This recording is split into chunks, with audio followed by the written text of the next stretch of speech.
In 2007 and 2008, there were once again spikes in global famine. There were hunger revolts in over 30 countries. A further 115 million people fell into extreme poverty, caused by a drastic rise in food prices.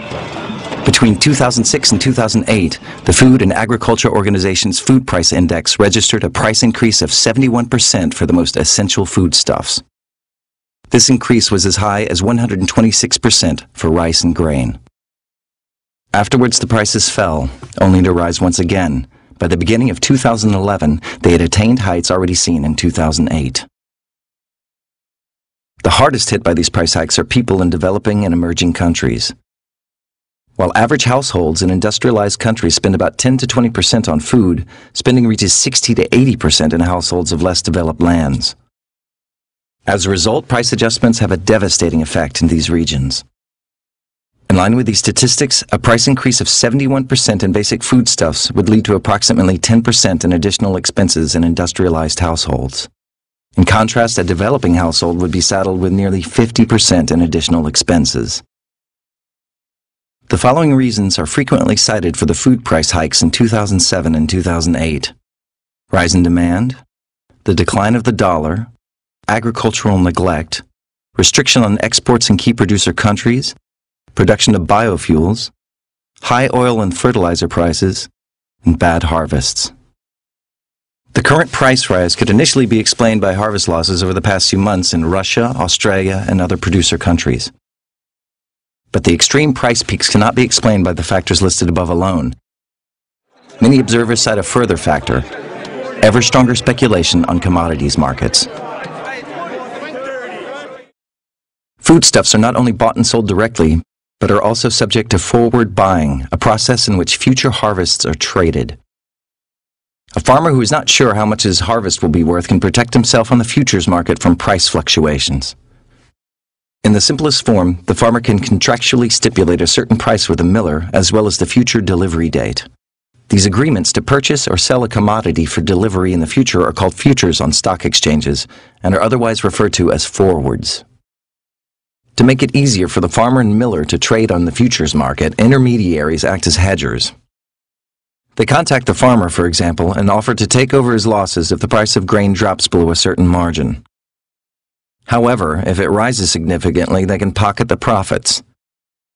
The hedger also charges the farmer a fee for his effort and risk. He offers the same deal to the miller. This means that the price of grain rises slightly overall, but both farmer and miller are assured planning reliability. This type of speculator is often well versed with the food commodity market and is generally considered to be a stabilizing force on the market. Further speculators associate with the hedgers, who, depending upon the willingness to assume risk, distribute or multiply the risks and opportunities of the original contracts with further futures, forwards, and other mechanisms of the financial market. For a long time, there were relatively few speculators on food commodities markets. However, the situation has changed completely. On the one hand, laws have become increasingly lax over the past 10 years. In the USA, for example, banks and funds have increasingly been allowed to trade on the futures markets. On the other hand, this occurred because the property markets collapsed in the wake of the world economic crisis. Speculators were looking for a new market, and many of them were driven to agriculture. This influx of new speculators on the market includes hedge funds and index funds. Index funds concentrate on replicating the physical market by purchasing enormous quantities of futures.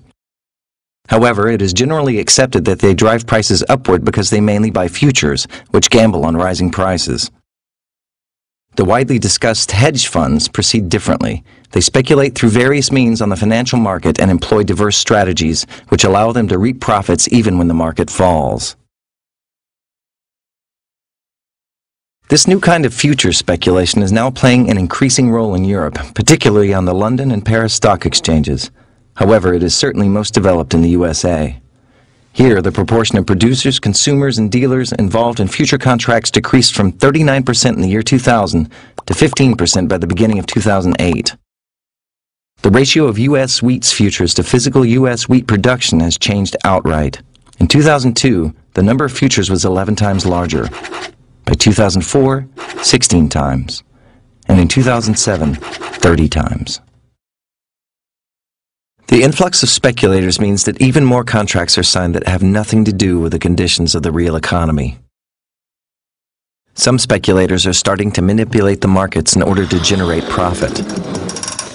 The majority merely gamble on the actions of other speculators or exploit short-term tendencies. As a result, minor price shifts become major trends. Speculation provokes price spikes, which mainly profit the speculators themselves. This speculator influx has an opposite effect to the price-stabilizing effect of fewer speculators.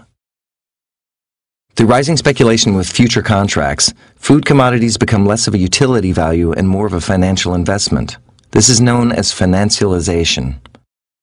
The prices increasingly become affected by the fluctuations of the financial market and are no longer affected by the needs of the people, farmers, and business establishments.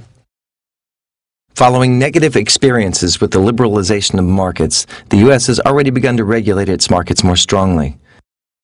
It was decided to force off-market trading back onto the stock exchanges, to introduce restrictions on speculators, and to oblige them to provide more information about their activities. This topic is now also being discussed in the EU. The European stock exchanges are currently under-regulated.